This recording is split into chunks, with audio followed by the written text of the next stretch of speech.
I sat on my suitcase. I had no balance on my phone because the phone dies immediately after you turn it on. And then I had $1,000 in my pocket at that point. So I had two decisions to make. Either I get up and leave. So I actually was talking to the flight people to go back to India. So immediately after landing in JFK, I was like, this is so terrifying.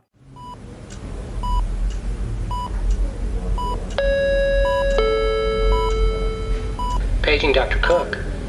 Paging Dr. Cook. Dr. Cook, you're wanted in the OR. Dr. Cook, you're wanted in the OR.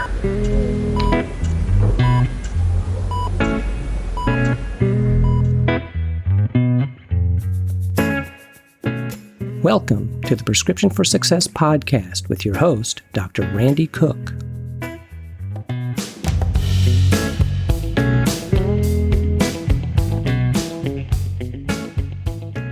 Hello, everyone, and welcome to Prescription for Success.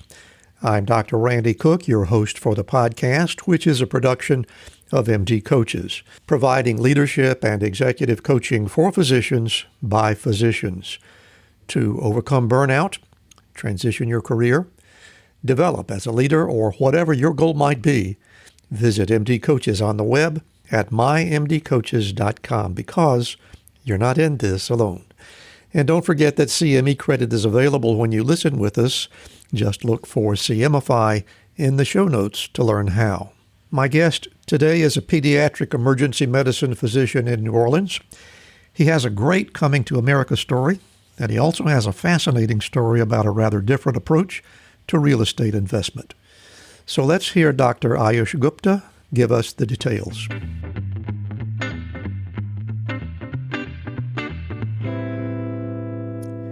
I have a really interesting guest today, Dr. Ayush Gupta, who is speaking to us from New Orleans. And not only is he a very successful pediatric emergency physician, he is also, he's taken on a really interesting approach to real estate, which I'm really looking forward to hear about. So first things first, Ayush, thank you so much for taking the time to be with us, and welcome to Prescriptions for Success. Thank you, Randy, for having me. I'm super excited, thrilled to be here. I've heard your podcast for a while now, and I'm happy to share all things I know, and it's hopefully very valuable to your Well, guests. That's very kind of you. I'm looking forward to the conversation. I want to begin, as we always do, with your very beginnings. You did not start your life in this country. You were born and grew up in India. So can you just kind of give us, I guess, a capsulized version about what your early life was like? Yeah, so that's correct. I was born in India. I lived there till 2012, so I was like 25. I had a very big family. We had in India, starting off, we lived in a joint family. So we had like 25 people living in the same building together. Wow. Yeah. And to make it even wild, we had like 2 bathrooms for 25 people. So it was interesting if you understand the dynamics. That is a challenge. Yeah. So very humble bringings in India.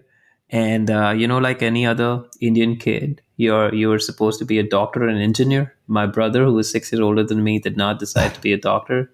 And so when I was 10, so when you're 16 in India, that's when you have to figure out if you want to be a doctor or an engineer. So he was 6 years older. Yeah, you really than me, get started early in that country, do you not? Yeah. But you really have to decide after 10th grade if you want to go to science or commerce field. Science is basically being an engineer or a doctor. So my brother very smartly decided not to go into science. So I was told, basically, even when I was born, my parents got me a stethoscope, got me some fake needles and syringes that I used to play with. So they were planting the seed. So yeah, at 16, I went into high school knowing that I'm going to be becoming a physician. And the difference in India and the US is you don't go to college from graduating high school. You go to med school directly. So when I was 18, I started med school. So I was very young when I graduated med school. I was like 23 or 24. And can you talk a little bit about what your impressions were at that point? So it sounds as if it had been predetermined that medicine was going to be your career. So you find yourself in medical school. Did it feel like I'm in the right place? Were you a little bit intimidated? What was your state of mind? It's such a good question. I did not feel I'm at the right place. I'll tell you starting out why. Because I'm very competitive at sports, but I'm very good at team sports. I am all about like, we're going to all do better at the same time rather than me alone is going to win something. I've always been like that. Getting into med school in India, at least when I was applying for med school, we had 1,000 positions and there were around 100,000 people who applied for it. So you can Holy cow. understand the cutthroat nature of getting into med school. And it's more cutthroat because it was like, if somebody else gets in, that means the other person loses its seats. So it was like that, getting to med school. So I had to go through a lot of like mental hurdles and challenges of just sitting and studying for 16 to 18 hours a day continuously for 1 year straight. And I remember I was 896 out of the 1,000 people who were supposed to get into med school. So I was Close fortunate enough enough. to be close enough, very close. Yeah. So getting into med school, I realized that I was in a class of people who were extraordinarily brilliant. I thought that I was just more hard work, sheer grit, sheer persistent. And then I got into med school and I just realized I was surrounded by some brilliant minds. Like they would read or they would listen to something one time and they'd remember it for the rest of the year. And I wasn't like that. In my second year of med school, I figured out that I don't think I belong to this competitive environment, which is more about like pushing somebody down rather than lifting everybody up kind of environment. So that made me think about coming to the US. In my second year of med school, I decided I want to come to the US. That far time from my back. med school. Yeah. Nobody from my med school has ever taught or ever come to the US, for a matter of fact. So, and we didn't even get the USMLE books in India at that point. We had to go to a different state to get the books from some other state. At least in my city, we didn't get it. Yeah, so it was very interesting. I traveled to a different city, saw the books, bought the books, got it shipped to my city, and then I started studying for it in my second year of med school, and that's how I got. Everybody thought I was very off the beat, if easier is an easier way to say. But yeah, that's how I got into So you're the med school. saying you felt like you were not typical of your classmates. Definitely, yeah. Yeah. Yeah, 100%. And at what point did you actually begin? Well, it sounds like you were contemplating a move to the U.S. early on, but when were you able to act on that plan? In my second year of med school is when I thought about getting to med school, and I finished in India. Med school is 5.5 years. So after finishing my med school, after 5.5 years, after 2 months of that, I actually moved to the US. So it was pretty soon after that. I finished med school in April, and June I was in New York City. So you got essentially all of your postgraduate education in the U.S., the internship and residency and that sort of training. Is that what you're saying? Yeah, correct. Yeah. The only thing I did was in India, the last year of med school is called internship. It's basically hands-on and you get paid for it. That's why it's 5.5 instead of 4.5 years or 4 years like in the US. So essentially everything else, like all my postgraduate after med school was in the US. Yeah, it was very interesting to go through that process because of the challenges that you face when there's nobody doing it. And matter of fact, my parents thought that I was kidding. My parents were always into like, I know they were always into like study more, study hard, you want to come first in the class, which I never did. I was not that smart or brilliant as much as I studied. So I was like, they saw me studying for USMLE steps and they were like, okay, he's studying, so whatever, we'll just help him out and whatever we can, let him study. That's what he likes to do. Good for him. So after I took my first step, even after I took my second step 1 and step 2, they thought I was kidding till the week before when I was flying to the US, and they're like, you actually are doing it. And I'm like, yeah, I was never kidding. Because nobody from my family has come to the US before that. Yeah. No, none of my friends have come to the US. My parents never thought I'll just get up and go to the US and make that big leap of coming across like the oceans all the way to the US. Are you a doctor struggling to provide the best care for your patients while dealing with financial and caregiving matters out of the scope of your practice? Do you find yourself scrambling to keep up with the latest resources and wish there was an easier way? Then this virtual caregiver conference resource will save you time, money, and sanity by giving you all the resources and information your patients need in one place. This conference helps you and your patients enlist the best strategies around healthcare resources and the best financial steps for your patients while navigating caregiving situations. You don't have to go home feeling frustrated and helpless because you couldn't connect your patients with the best services. Find out more at jeanniedoherty.com or click in the link in the show's notes. You don't want to miss this caregiver resource.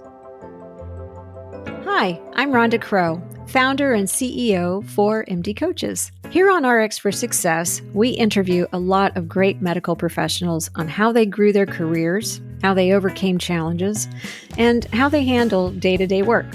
I really hope you're getting a lot of great information.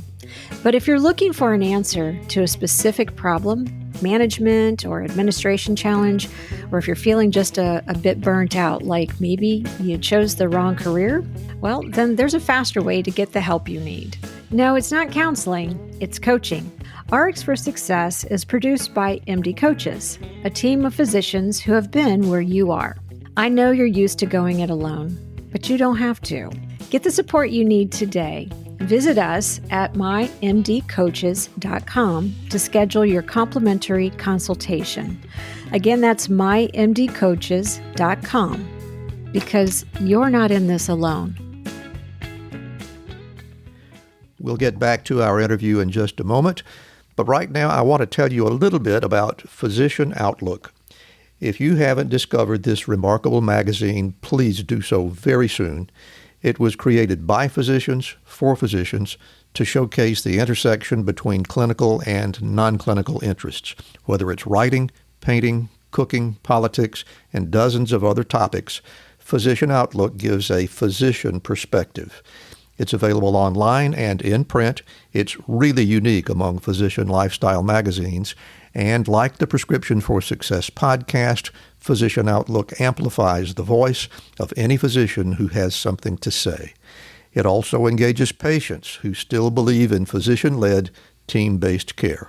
And Prescription for Success listeners can get 3 months free when you enter our promo code RX for Success and select the monthly option at checkout. That's a really great deal on this stunning publication. And now let's get back to today's interview.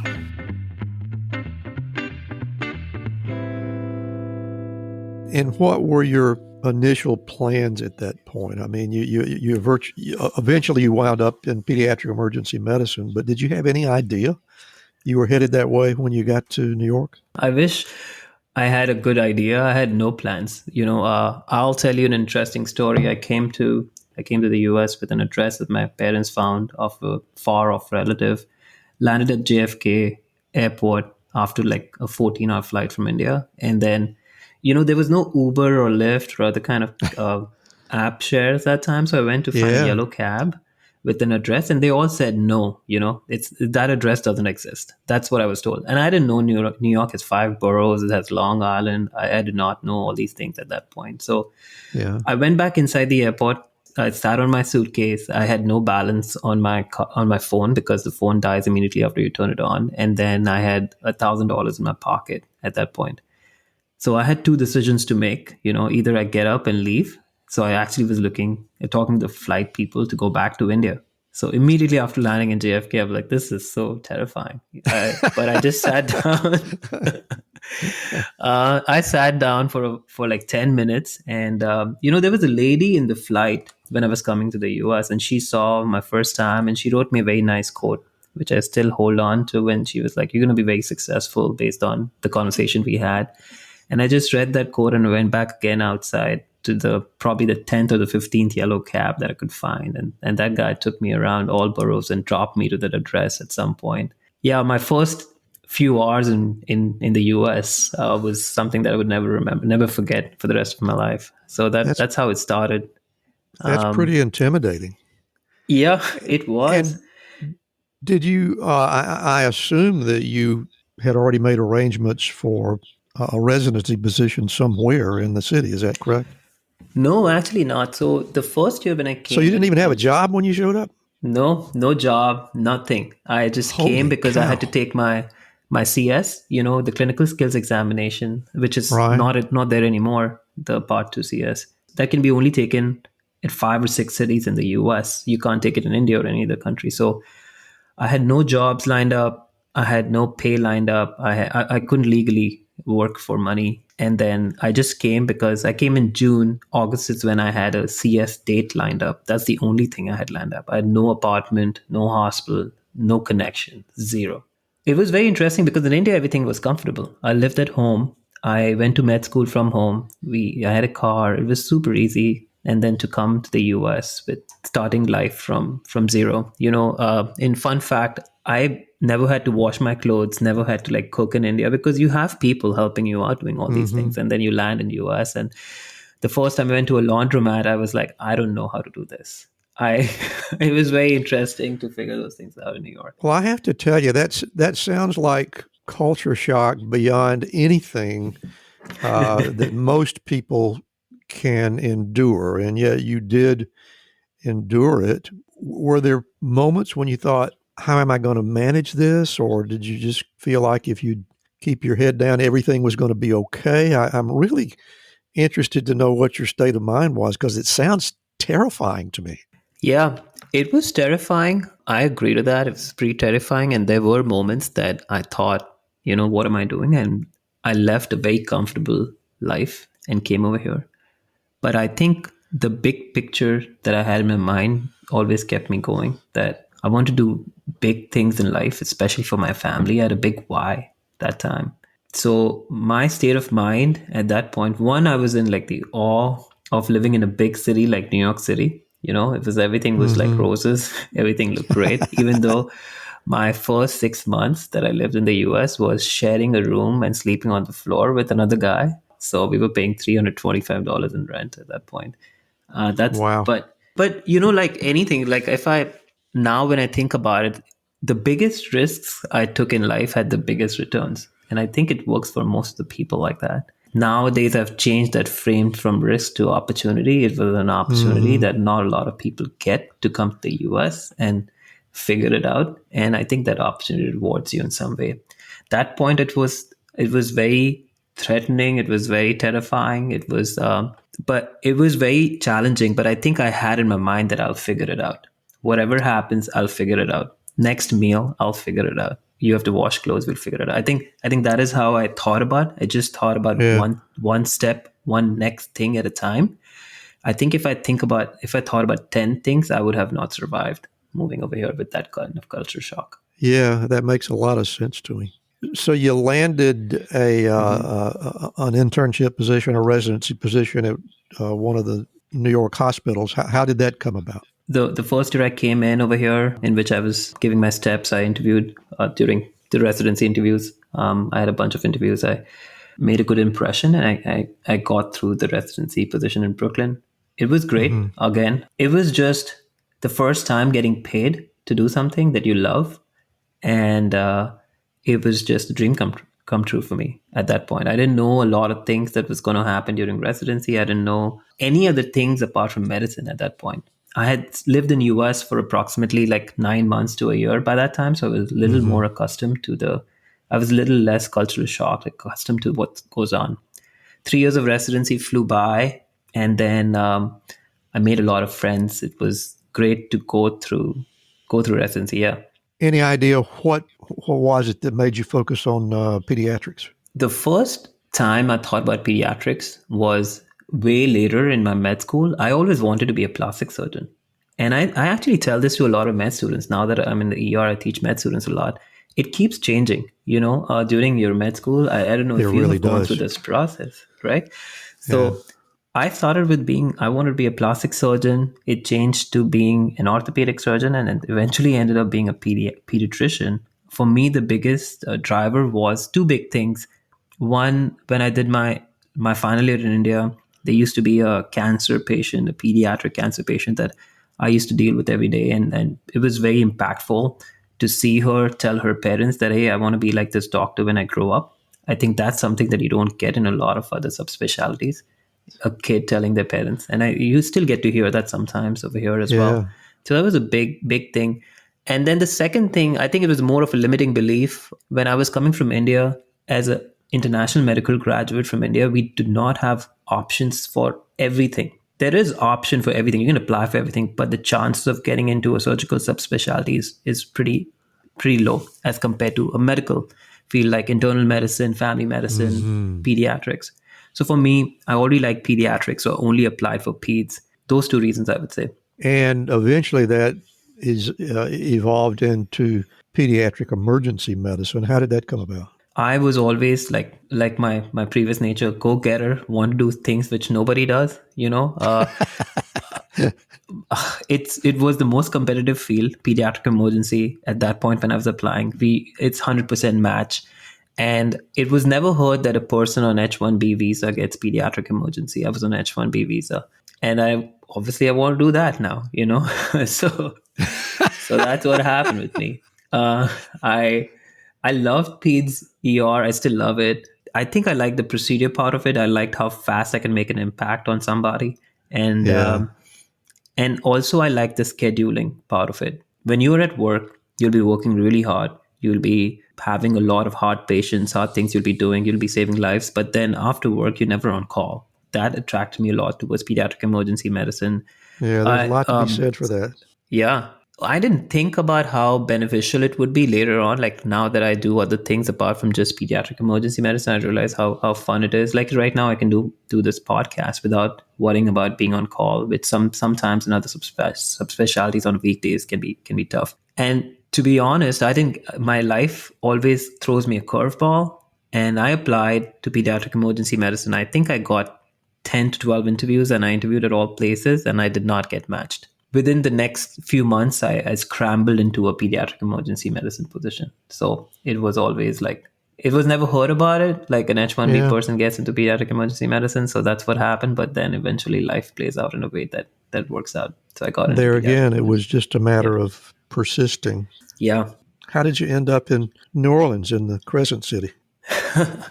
Yeah, so I have no ties with New Orleans as such. I did my pediatric emergency medicine training in Michigan. And after 4 years of New York, 3 years of Michigan, I was pretty done with the cold for a while. You know how it is. You're looking for a better climate.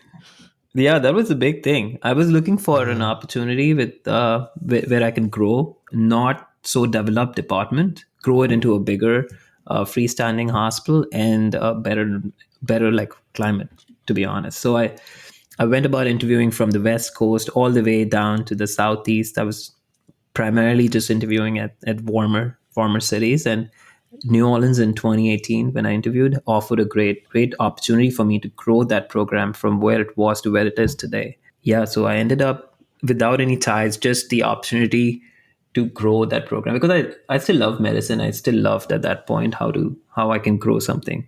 I think that's why I ended up in New Orleans. It sounds like it must have been very rewarding for you, and you clearly made a success of it. And then along came the COVID pandemic, and I guess that left you some time to look around and think about other options. No, 100%. So 2019 is when I started the job in New Orleans, and I loved it. You know, it was fun. It was like making a lot of impact. We were growing every day. I was like the 4th or the 5th pediatric emergency physician over here. Now we are at like 30 or something like that. So we were hiring a lot. I was making a lot of changes. That's COVID a lot of growth. Yeah, we starting a fellowship, and we just matched our new fellows. So we started a fellowship as well. This year we have the new fellow starting in July. So we've grown a lot since I started, and that was the main goal. We grew from like a 10-bed or 15-bed pediatric emergency to a 45-bed pediatric emergency room. So we've done a lot of things that I wanted to do. When COVID happened, it changed everything, because my mentors I saw in Michigan especially were being furloughed or losing jobs. They were being told that there's not enough pediatric patients, so go home. And they were not getting paid. And it's very tough to see the people that you trained with, who trained you, who you look up to, and they would go home and they would have a hard time in facing the challenges despite being a physician for 20 years, 30 years and not getting paid, not getting paid, worried about the mortgage. Everybody has some kind of a nest egg, some kind of emergency fund, but it's not fun to fun to see that you've served somebody for so long, and that's what can happen in medicine, which is considered as one of the safest jobs. So I realized it wasn't safe anymore, and it can happen to that person, it can happen to me. So that's when I started like talking to other people who were in medicine but also doing other things in life to make a secondary stream of income. So a lot of entrepreneurs, a lot of real estate investors, a lot of like people who own businesses and run businesses. That's how I went through probably like good 2-3 months of learning, because there was not a lot to do. New Orleans was one of the hardest hit cities. Like I think New York, Seattle, and New Orleans was the three hardest hit cities. New York,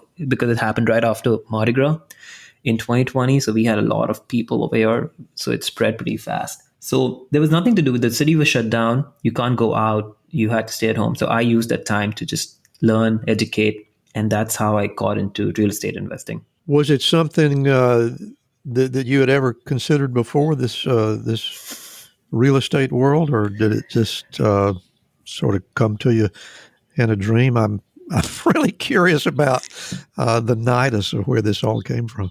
Yeah, I never dreamed about it before. None of my family members were into real estate. My dad, I mean, he owns one house where we used to live. My brother, my siblings said he never had a house before recently. If you talk to any of my mentors or any of my attendings in New York and in Michigan, at least from what I know, they never spoke about any other thing apart from medicine. Like we never spoke about real estate investing or financial freedom, those like buzzwords, which are like more common right now. It was just going out of the lane, not just talking to the people who you work with at all points, but just going out of the lane, out of your own lane, and talking to people who are doing other things. When you talk to them, you listen to them, and you see what opportunities are there apart from just being a physician. That's how the seed was planted. To be honest, before COVID hit, I was doing the same thing as any physician does. You know, any physician who gets a new job, like after you finish residency and fellowship, what do you want to do? You want to go buy a new house, right? You want a new house. You've delayed gratification for so long. You want a new house, new car. You want to settle down. And I was doing the exact same thing. I think in a way I got lucky when COVID happened, because what happens is when you do that new car, new house, new job, you get stuck on that hamster wheel. Like you have to go to work so you can pay for that house. And if you don't want to work, you want to take a vacation, you can't really, because at the end of the day, you have to pay for the car and the house. And I realized that if that was the biggest stress when I spoke to my mentors, their biggest stress was how they're going to pay the mortgage. Like, how can we figure out other streams of income in which if something happens, worse come to worse, like you don't have to worry about like your house payment. At least you have a shelter, food and shelter being the two important things. Well, I think in hearing the story in this really profoundly unusual and unexpected circumstance of a worldwide pandemic and a huge change in your professional circumstances, it would certainly have been reasonable to think about other optional streams of income. And real estate is not really way outside the boundaries anywhere. But on the other hand, your approach to real estate it's not common. So where did that idea come from? I will say that I'm like any other medical professional or physician. You know, I am very risk averse. I don't know real estate. I don't like taking risk. You know, we all work so hard for anything that we've made capital wise. So that's how I was. I didn't want to go out. Like regular real estate investing means that you go out, buy a single family, multifamily house, you put it up for rent, you give 25% down payment, 20 or 25% down payment. You put it up for rent, you manage the tenants, and you get cash flow. That's like the usual active investing of real estate. For me, one, I did not have that much capital to invest in. And second, I didn't want to take that risk. I didn't know a lot of things about managing rentals or tenants or rehabs. So for me, it was more about like, what is the most common thing that I'm doing that I feel stressed about or I feel worried about? It's my shelter. How can I make my shelter free, my housing free? And I read some books. I didn't know about this term called house hacking. So I read these books. I watched some YouTube videos, and there's whole books on it. There's a whole curriculum. There's whole courses on it out there, which I never knew about it. So I read a book, and they talk about how you can decrease where you live. and or you can live for free, decrease your mortgage or to live for free. So that's what I did. So I figured out house hacking, in which I can live in a unit or I can live in a portion of the house myself and rent out the other units to other people, and then get that extra income from that units and actually cut down my mortgage. That's how I got into this kind of real estate investing, which is not the most typical. So you took a much more reasonable and much more realistic approach to managing the risk, it sounds Yes. like to me. Is that what happened? Yeah, because worst case scenario, if I bought a house, I have to pay the mortgage. Or if I rent someplace, I do have to pay the rent. Now, if I have now buying that house, what it did was, worst case scenario, there's no tenants, I make no income. I still have to live somewhere, so I'm paying to live over there. I didn't realize how successful I would be before I went into it. So, like you said, we as medical professionals are like, don't want to take a lot of risk. We are very careful about what we want to do in life. In a way, somebody told me this, we're like an annuity fund for a financial advisor. It's very common that we hear things like that because a lot of times we don't know what to do with our money. Well, and we also find a great many physicians, a number of physicians, too numerous to count, that fall for some, this can't miss sort of a pie in the sky. But this seems to be much more carefully thought out. Have you invested in multiple properties, or is it still just one? I presume you started with just one. Yeah, absolutely. The first one that I bought was the house hack that I did. But since then, I've bought several properties. It snowballs, once you start buying one, even if you make zero money from that first property, for me personally, even if I made zero money from living over there, I was living for free. I was saving the $2,300 a month that I was paying on rent before that. Right. Just that number in itself times 12 is around $30,000 approximately that you save and you can put towards the next property. Yeah, so I kept buying more real estate since then, and I'm happy to talk to you about details about the first one. Give us some more details about what the living arrangements are like. It sounds like you're sharing a space with tenants, but are you relatively isolated from each other? Are there common areas? Is it like being in a college dorm? What exactly is the life, the everyday life in a hacked house? There's so many ways to do it. For me personally, I was an attending physician. I was living in a rental apartment, 2-bedroom, 2-bathroom that time. I did not want to share a room with somebody. I was doing that in residency and fellowship. At this point, I didn't want to do it. So my living arrangement was I bought a 4-unit building. So it has 4 separate units. Each unit was 2-bedroom, 2-bathroom. So I lived in 1 unit myself, and the other 3 units were rented out by other people. So what it did is I had my own space. These guys had their own space. We had a common backyard if anybody wanted to share. We had a common front if anybody wanted to share. But it wasn't like a huge apartment complex with swimming pool and all those things. It was just like a historic New Orleans home with 4 units in it. We're not on top of each other like such. We had our own spaces. I never had to see the tenants if I didn't want to. Everybody had their own life. Well, I have really enjoyed hearing about how you put this together. What a brilliant idea, a brilliant conception, and brilliant execution. And my congratulations to you on such a success. We have come to the point in the program where I'm going to get out of your way and let you speak to the audience on your own. So, audience, I'm going to close my mic, and Dr. Ayush Gupta is going to share his personal prescriptions for success. Thank you for having me on this podcast, and hello to everyone. I'm thrilled to share my journey and the 3 prescriptions for success that has shaped my life beyond the realm of medicine. I work towards this every day, and I wish I knew this 10 years ago, so I want to share with you all over here. These are 4 points that I think has made the most impact, and I'm going to try to make it as tactful as possible. So number 1 point is hustle with purpose. Hearing my story, I think a lot of you guys would see that I'm hustling all the time. But over time, I've realized that just hustling 100% of the time is not good for you. So I've realized that working smart, setting clear goals, and attacking tasks with intentions is the best way to move forward. So focus on productivity rather than being mere busy. You cut the fluff, identify the 20% of the activities bringing in 80% of your result.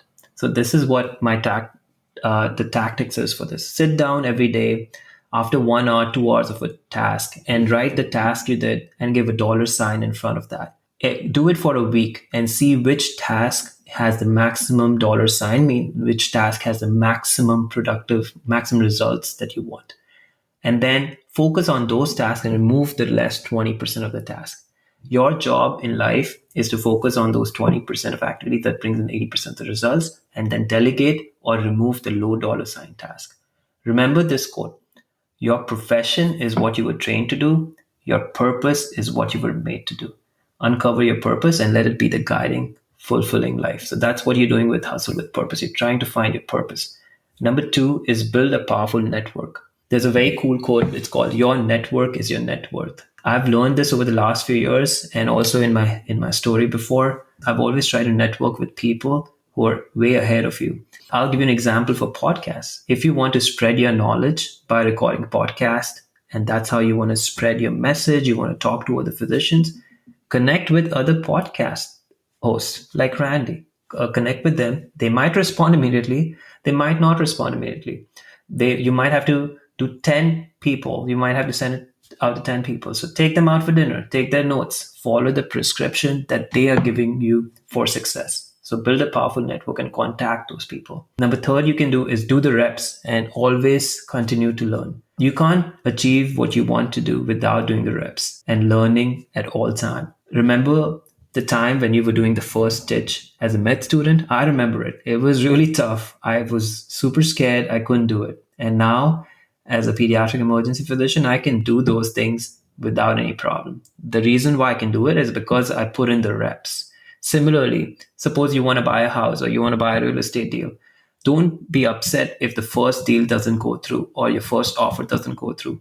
Make sure you have the reps. Make sure you have a purpose, you know what you're doing, and give the reps. Always learn from each mistake and each transaction and just keep doing the reps. The last thing, which is a biggest hack that I've learned, which I never thought about it, which most successful high-performing individuals do, is self-care. Make self-care non-negotiable. It doesn't matter how busy you are. Self-care should be non-optional. And what I mean by self-care is like going to the gym, going to travel, spending time with your kids, doing stuff that recharges you. Do hard things on purpose. So if something goes wrong, you are ready for it. For example, I love doing CrossFit competition. Those are hard. I love doing hikings, which are really hard. Just went to Rainier. I've never used a crampon before, but it's really hard. So if something goes wrong when you've done so many hard things in life, you will not be as stressed.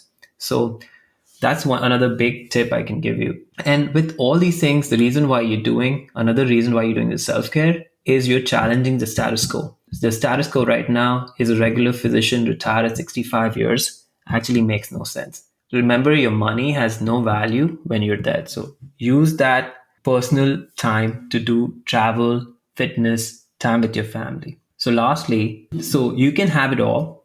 I think 100% wholeheartedly, you can have it all, but you need to be intentional about it. Make the tough choices, set clear boundaries, and prioritize your well-being. That's how you build a life that will scream yes to you on all fronts. So that was my prescription for success. This is what I work towards every day. And I would love for you all to pick some tips out of that and work towards it. And I hope it helps you. Well, that is some really good advice, and I'm impressed. Hustle with purpose. I like that a lot. Build a powerful network. Put in the reps. Really like that one. Don't forget about self-care and be intentional. That is a whole lot of wisdom, and I really appreciate so much that you took the time to be here with us and share all that with us, Ayush. It's very kind of you. Before we go, I want to give you an opportunity to tell our audience where they can find you, find out more about you, learn from you. How do we look you up? Everything MD House Hacking. I love house hacking. I'm still house hacking. I love to teach medical professionals house hacking. So I identify myself as an MD who's house hacking. So you can look me up on Instagram, MD House Hacking, or LinkedIn, MD House Hacking, or my website, www.mdhousehacking.com. There are links, resources, tools you can download. Yeah, I'm happy to help and have a conversation if you like to. Outstanding. Dr. Ayush Gupta from New Orleans, thank you so much for being with us. It's been a pleasure having you on Prescriptions for Success. Thank you, Randy. I appreciate it. Thanks for having me. Thank you so much for listening with us today. If you enjoyed the show, you can help us reach more listeners by leaving a rating and a review, especially on Spotify or Apple Podcasts. And if your app doesn't have that option, just leave us an email or a voicemail through SpeakPipe at www.mymdcoaches.com/podcast. You can also help by becoming a Patreon member. That link is in the show notes. And we hope you'll also follow our companion podcast, Life-Changing Moments with Dr. Dale Waxman. Special thanks to our producer, Craig Clausen, our promotions manager, Mariana Rodabaugh, and to Ryan Jones, who created and performs our theme music. And remember, be sure to fill your prescription for success with my next episode.